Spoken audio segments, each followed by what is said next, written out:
So this is my newly acquired 2022 F150. I basically wanted to do an overview of the truck. I did a video a little while ago on why I bought it. I had a 2022 Outer Banks Bronco that I traded in for this. As far as the reasons for that, I'll link that video so you can go back and check that if you would like. Just to summarize real quick, basically space and towing capabilities, but there's a little bit more thrown in the longer video. I just don't want to recap the whole thing. But the purpose of this video is I just want to go through and show you everything that's been optioned in this truck, the things that were upgraded in it before I bought it, and just overall my thoughts on the truck, as it is now and my long-term plans with it. So we'll start with the exterior and then we'll go into all the options on the inside. On the outside, it's a fairly stock 2022 F150. This is an XLT version for the model that it is. It has the running boards. This also has the FX4 off-road package. I'll take it, although I'm not really going to use it for doing any off-road stuff at all, but it's kind of nice to have it. The back's a little bit dirty. I wanted to wash it before this video, but really didn't have time. As you can see, this is the crew cab. It's got the 4 full-size doors. It's got nice LED lights in the front and the fog lights down here. So outside is fairly typical. One thing I wanted to show you before getting to the inside. Nice feature, does have the slow lowering tailgate. Does have a bed liner done. I'm not sure if this was done at Ford when it was originally bought or if this is done aftermarket, but I really like it. It's in good shape. It's got a couple spots that need to be touched up. I got to see if I can just buy a can of the liner and do it that way, because it's really not a big deal. I should be able to get those out fairly easy and fix those chips. I just don't want them to get worse. But overall, the bed's in really good shape. It's got the lights in the back, power outlet here, tie downs all around on the sides. So a lot of use out of the back.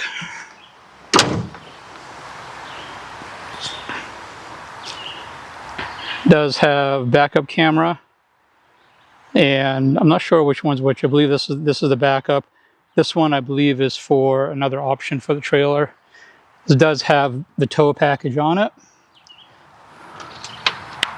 Plugins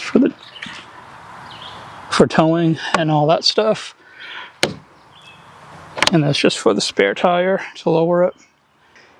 Now, one of the things upgraded on this, I have the original window sticker for this truck. This came with cloth seats, but as you can see, these are not cloth seats. These are leather, and these are actually cat skin leather. So whoever had this truck before, within 36,000 miles, took out the cloth seats that came with it and put in a full set of leather seats, which is a very, very nice upgrade. I really do appreciate having the leather in here. And it's not, I've heard mixed reviews on the Ford option leather seats. I didn't get it with my Bronco. It didn't really seem like it was worth it. So these are definitely an upgrade over the Ford version, and they're very comfortable. I need to do another coating of the leather conditioner on them to keep them very plush and pliable so they don't rip at some point. I've already treated them once, but I do plan on doing it again. I do like the padding here, and this is more hard up here, but it's not really hard plastic. There's a little bit of give to it, but the padding here is nice. That's leather as well. Now, coming here to the inside, this is optioned with the 302A package, which means it comes with the bigger screen, which was almost a requirement as far as I'm concerned after coming from the Bronco. My Bronco had the Lux package, which is the bigger screen and the upgraded sound system, and it was pretty much the highest tier package that you could get for the Bronco. I really didn't want to give up having a big screen, so I'm really glad I ended up getting an F150 that already had this. This also has the drive modes, If you go through, let me clear that. Yes, I know the door is open. You have normal, tow haul, eco, sport, and back the other way. Slippery for winter, deep sand and snow, mud and ruts, and rock crawl. So this has a lot more options than my Bronco did. The Bronco didn't quite have that many. This also has the Pro Trailer option. What this does is that other camera on the back by the tailgate, you can turn this knob, and what it will do is you just let go of the wheel and it will steer it for you as far as backing the trailer up. So you don't have to be really proficient at backing up a trailer, which I'm not. So I'm glad that option's there, because I do plan on possibly towing with this, because I do want to bring my 2003 Cobra down to the Carlisle Nationals in Pennsylvania next year.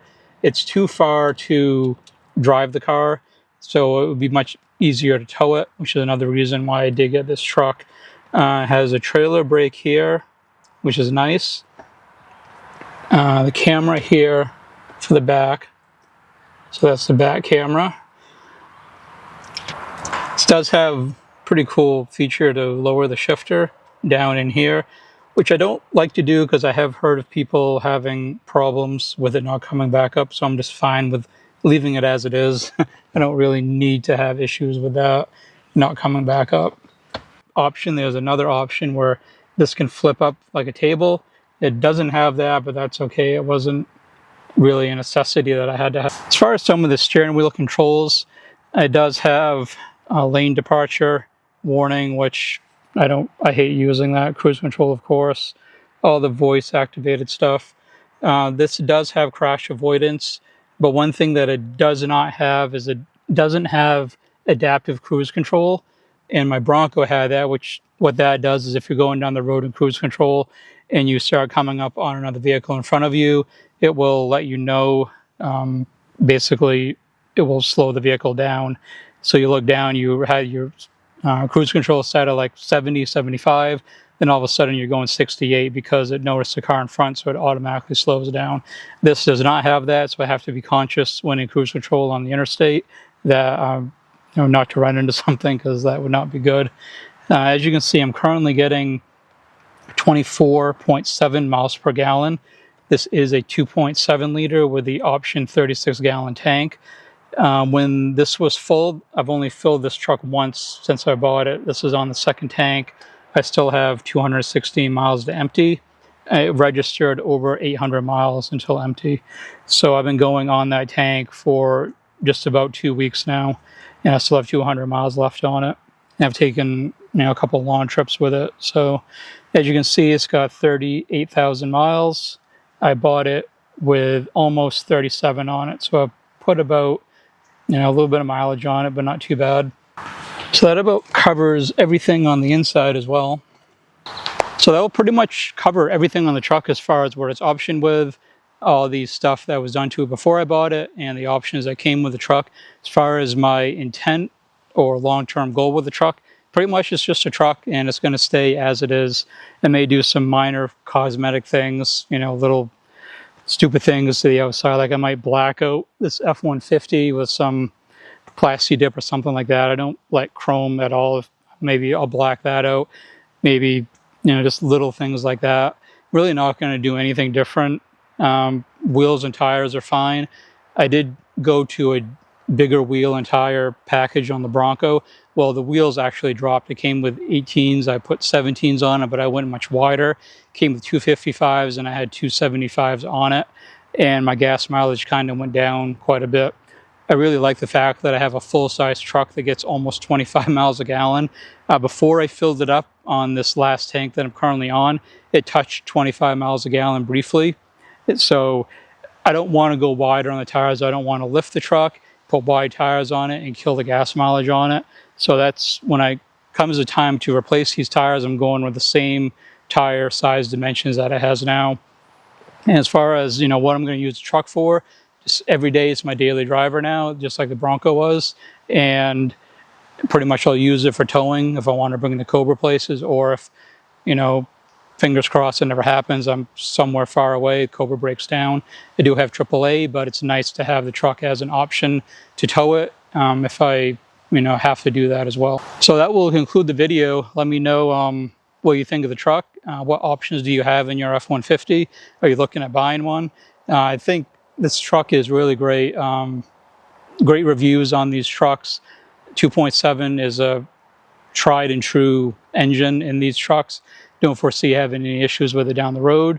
So I hope to keep the truck for a long time. If you made it this far in the video, make sure to leave it a like. The sub button is down below. I have a lot of content on my Sonic Blue 2003 Cobra if you're interested in that stuff. So make sure to hit the sub button to catch that content as well. But above all else, thanks for watching.